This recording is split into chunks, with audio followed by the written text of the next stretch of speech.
எனக்கு மிகவும் பிரியமான அன்பு சகோதர சகோதரிகளே, உங்களை பார்ப்பது அதிக மகிழ்ச்சி அடைகிறேன். மாறாத கர்த்தர் இந்த நாள் முழுவதும் உங்களை ஆச்சரியமாய் நடத்தி மேன்மைப்படுத்துவாராக. கர்த்தர் நாள் நமக்கு ஆசீர்வாதமாக்கி தரும்படிக்கு கர்த்தர் நமக்கு கொடுத்திருக்கிற ஆசீர்வாதமான வார்த்தை என்ன என்று பார்ப்போம். அது யோசுவா 21:44 சொல்கிறது, அவர்களை சுற்றிலும் யுத்தம் இல்லாமல் இளைப்பார பண்ணினார் என்று கர்த்தருடைய வார்த்தை சொல்லுகிறது. அவர்களை சுற்றிலும் யுத்தம் இல்லாமல் கர்த்தர் இளைப்பார பண்ணினாராம்.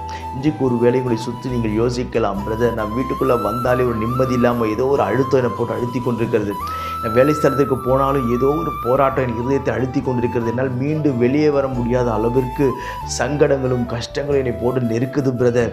என்னை சுற்றிலும் தேவையில்லாமல் என்னை பகைக்கிற ஜனங்கள் அதிகமாக இருக்கிறாங்க, தேவையில்லாத வார்த்தைகளை பேசி என்னை உடைக்கிறார்கள் என்று சொல்லி பல காரியங்களை நீங்கள் பயங்கரமாக யோசித்து என்ன செய்வதென்று தெரியாமல் நீங்கள் கலங்கி இருக்கலாம். கர்த்தர் சொல்லுகிறார், உன்னை சுற்றிலும் யுத்தம் இல்லாதபடிக்கு கர்த்தர் இளைப்பாறுதலை கர்த்தர் கொடுப்பாராம்.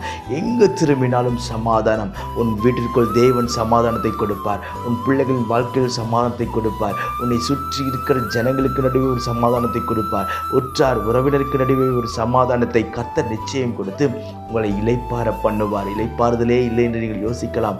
நிச்சயம் சொல்லுகிறேன், உங்களை இளைப்பார பண்ணுகிற கர்த்தர் உங்களோட கூட இருக்கிறார். பிரியமானவர்களே, கர்த்தர் நமக்கு இளைப்பாறுதல் தர வேண்டுமே, ஆனால் கர்த்தர் நமக்கு எப்படி அவர் கொடுக்கிறவராக இருக்கிறார் என்று வேதம் சொல்லுகிறது.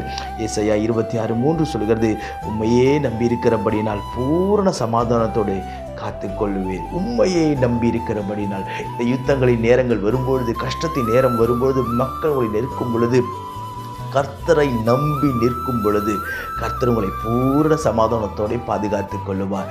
இந்த தாவீதை சுற்றிலும் போராட்டங்கள் வந்தபொழுது, தாவீதை சுற்றிலும் நெருக்கங்கள் வந்தபொழுது அவன் செய்த ஒரே ஒரு காரியம் என்ன தெரியுமா? நீரே என் நம்பிக்கை என்று கர்த்தரை பார்த்து அறிக்கை பண்ணுகிறான். இன்றைக்கு நீங்கள் எல்லா சூழ்நிலையிலும், எல்லாம் உங்களை நெருக்குகிற நேரத்திலும், எல்லாம் உங்களை எதிர்த்து வருகிற நேரத்திலும் நீங்களும் நானும் சொல்ல வேண்டிய ஒரு காரியம் என்ன தெரியுமா? நீரே என் நம்பிக்கை, உம்மை மாத்திரம் நான் நம்பி இருக்கிறேன் என்று சொல்லி நாம் அறிக்கை பண்ணும்பொழுது, அவர் ஏற்றுக்கொள்ளும் பொழுது நிச்சயம் சொல்லுகிறேன், உங்களுக்கு இளைப்பாறுதலை கர்த்தர் கொடுப்பார். உங்களுக்கு விரோதமாய் யாரும் எழும்பி வரவே முடியாது.